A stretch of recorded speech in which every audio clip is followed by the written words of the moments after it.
Hello, everyone, and welcome back. In our last lesson, we learned what coding is and why it's such an important skill.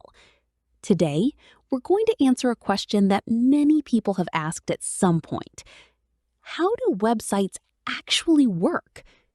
Have you ever typed a website address like www.google.com or www.youtube.com into your browser and wondered what happens after you press enter? It may seem like the website appears instantly, but behind the scenes, a lot is happening, and it all takes place in just a few seconds. Today, we're going to explore that amazing journey together. Let's begin. Imagine you're hungry and decide to order a pizza online. You open a food delivery app, choose your favorite pizza, and tap the order button. What happens next? Your order is sent to the restaurant. The restaurant prepares your pizza and sends it back to you through the delivery driver.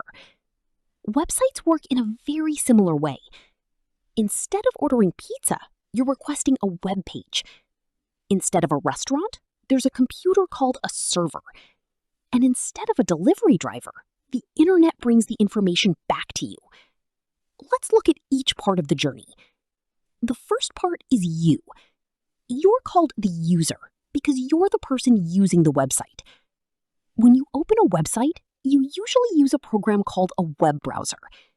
A web browser is an application that lets you visit websites on the internet. Some popular web browsers include Google Chrome, Microsoft Edge, Mozilla Firefox, Safari, Opera, and Opera. When you type a website address, such as www.example.com, into your browser and press enter, your browser immediately sends a request asking for that website. Think of it as saying, "Hello, I'd like to see this website, please." But where does the browser send that request?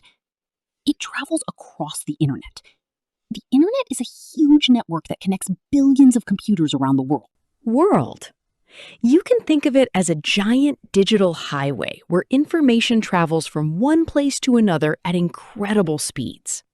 Your request travels across this highway until it reaches a special computer called a server. A server is a powerful computer that stores websites and sends them to people when they ask for them. Imagine a giant library. Every book is carefully stored on shelves. Whenever someone wants a book, the librarian finds it and hands it over. A server works in almost the same way. Instead of books, it stores website files. When your browser asks for a website, the server finds the correct files and sends them back. But what files are stored on the server? Most websites are made using three important technologies. The first is HTML. HTML creates the structure of the web page. It tells the browser where the headings, paragraphs, images, buttons, and links should appear. The second is CSS. CSS makes the web page beautiful by adding colors, fonts, spacing, animations, and layouts. The third is JavaScript. JavaScript makes the web page interactive. It allows buttons to work, menus to open, forms to respond, games to run, and much more. Together, HTML, CSS, and JavaScript create the websites we use every day. Once the server gathers these files, it sends them back through the internet to your browser. Your browser receives the files and begins putting everything together. First, it reads the HTML. Then it applies the CSS. Finally, it runs the JavaScript.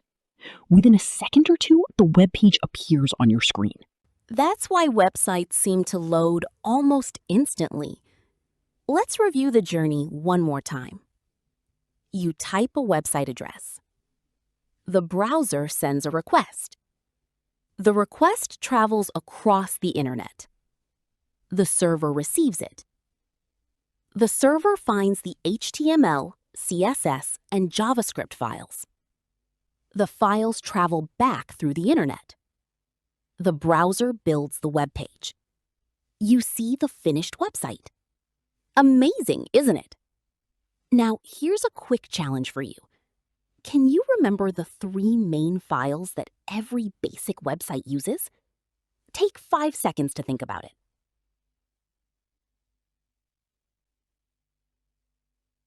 Did you say HTML, CSS, and JavaScript? Excellent. You're absolutely right. Now, let's answer another interesting question. What if the server cannot find the web page you requested? Instead of showing the web page, it sends back an error message. One of the most common errors is called 404, page not found. You may have seen this before. It simply means the page doesn't exist or has been moved. So don't worry, your internet isn't always the problem. Before we finish, let's quickly review today's lesson. Today you learned a user is the person visiting a website. A browser is the application used to open websites. The internet carries requests and information around the world. A server stores website files. HTML builds the structure.